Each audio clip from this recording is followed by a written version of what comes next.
Hi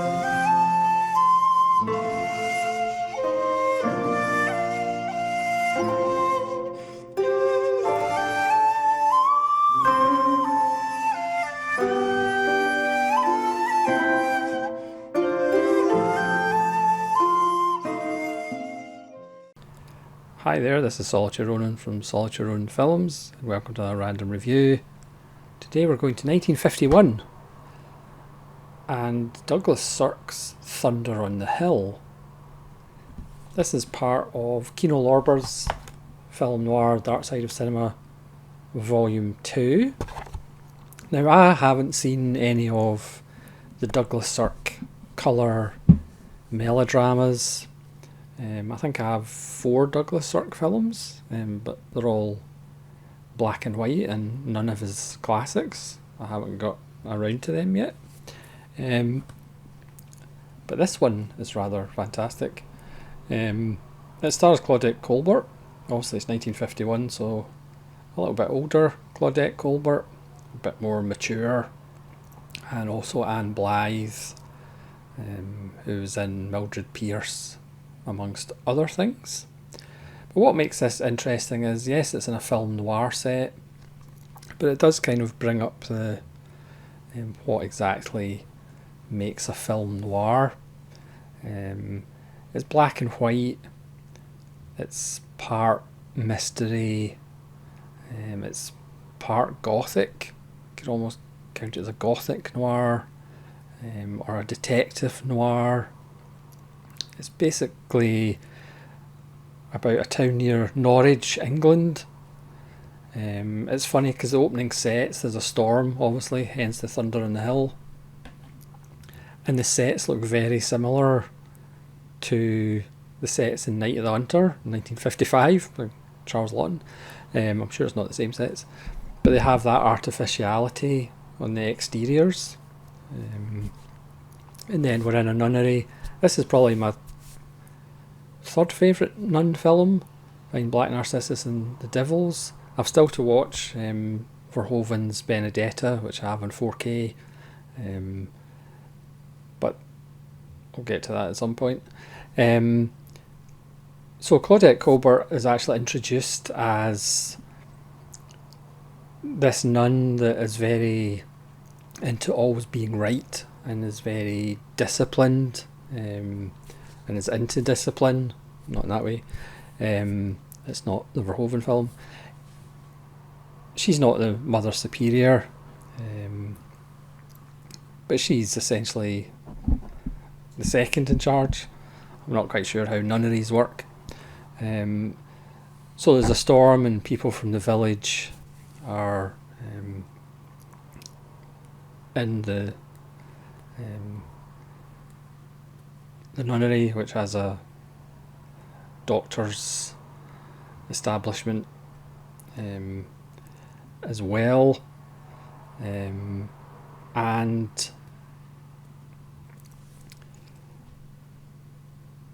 people start arriving. You have a doctor and his disturbed wife. You have Anne Blythe, who is about to be hung in the morning, and her police escort. You have a nurse who really doesn't like Claudette Colbert because she always wants to be right.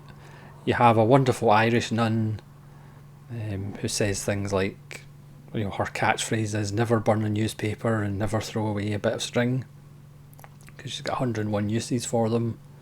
So you have all these characters that, even although they might not get a lot of screen time or dialogue, they are actually fully formed characters just because they're written kind of so well and we know little details about them.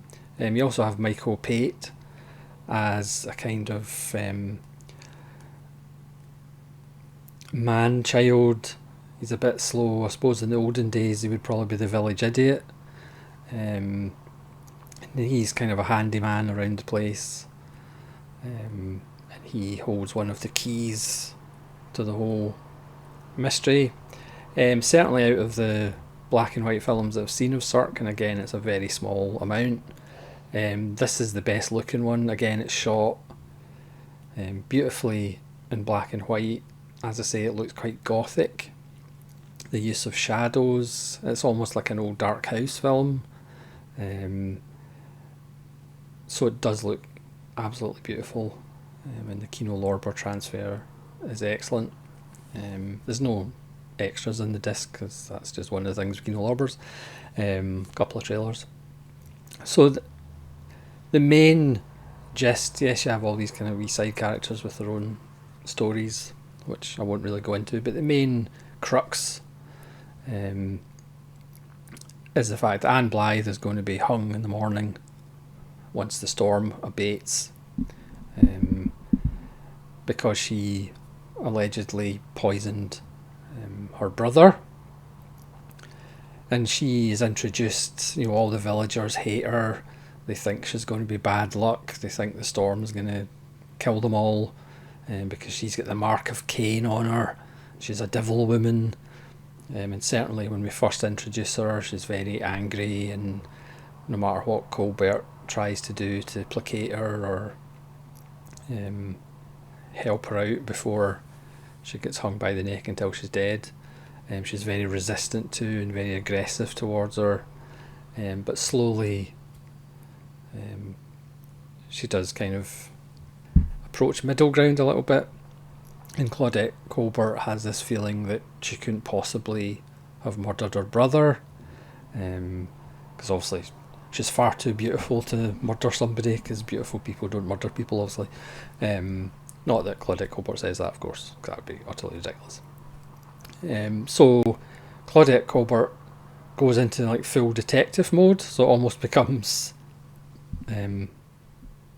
was it the Father Dowling mysteries, but just with Claudette Colbert instead of the father from Happy Days. But one interesting cast, I mean, there's lots of familiar faces to British films, certainly that period, but John Abbott is in it. I mean, I did a video on The Vampire's Ghost, which is in one of the imprint Screen Screams box set, which is an absolutely wonderful vampire film that just invents its own mythology and invents its own rules, like, you can walk in daylight and things like that. But I didn't realise until I actually looked him up again that he was actually the voice of Aquila, the wolf leader in the Jungle Book. And of course, as soon as I realised that, you'll recognise his voice if you think of Aquila the wolf in the Jungle Book. He's got a very distinct, posh, kind of elegant voice. But again, the little details of the case slowly come out. And again, Michael Pate, the kind of slow handyman, he's got keys to the mystery, and there's keys to the mystery literally. It's a very natural, believable kind of uncovering of the truth. I mean, really the main villain in the film is actually the Mother Superior, because as the face of religion and as the symbol of religion, she basically flip-flops in the wind depending on what is the kind of agreed opinion of everybody else. So whenever Claudette Colbert's trying to investigate, she's constantly saying, leave it alone, and you're just giving this poor woman hope that she might not actually be hung, as if somebody on sentence of death wouldn't actually mind a little bit of hope, because obviously she claims she never did it. And then when things change, the Mother Superior changes her tune. She changes her tune more often than somebody changing their tune a lot. So she's a real villain. Organised religion is the real villain after all.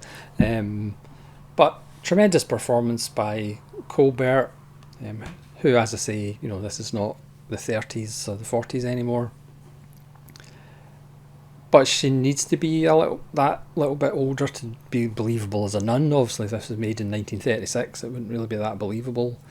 And again, she starts off being really quite cold and, very assured of herself, as the nurse who doesn't like her keeps saying, she always wants to be right and will go to extreme measures just to be seen as being right. We all know those kind of people. But then over time, as her character develops, you do actually warm to her. And again, you get frustrated by people like the Mother Superior who are just like, just leave it alone. And at one point, the Mother Superior actually asks her to like burn some evidence that might actually get the Anne Blythe off being hung. It's just like, Mother Superior, you're well out of line. You have become Mother Inferior to me now. But beautiful looking film. Again, as I say, it's the best looking Douglas Sirk film that I've seen. And again, I haven't seen his colour classics. But this has a real gothic feel. As I say, there's lots of trees and shadows. The climax is in a tower. How many gothic films have ended up in a tower? It's just a wonderful film. Again, recently I did a Jacques Tourneur film noir with Dana Andrews. This is a Douglas Sirk film noir. But again, it does beg the question, what actually makes a noir? Is it the photography? Because again, this could be essentially a horror film. It could be a gothic film. And as I say, it could be a detective film all rolled into one. And it's wholly marvellous. I think this is actually in the Arrow Noir Volume 3, or it might actually be Volume 2, I'm not quite sure. Because I'm going with Indicators noir series and the Kino Lorber noirs, I'm not getting the Arrow noirs. And obviously there is some crossover in those 3 volumes with the kind of stuff I already have. So it is in one of those Arrows. It's on Region B, obviously the Kino Lorber's Region A. But it's absolutely wonderful, and it's certainly a fantastic later Claudette Colbert performance, which again is obviously lacks the humour of her more famous films. But it's a little corker from Douglas Sirk. So thanks very much for watching this random review of Thunder on the Hill, probably my 3rd favourite nun film now. But please let me know if it's your 3rd favourite nun film, and what you think of it. And hopefully you'll join me again for more random reviews. This is Solitary Ronin from Solitary Ronin Films, saying farewell.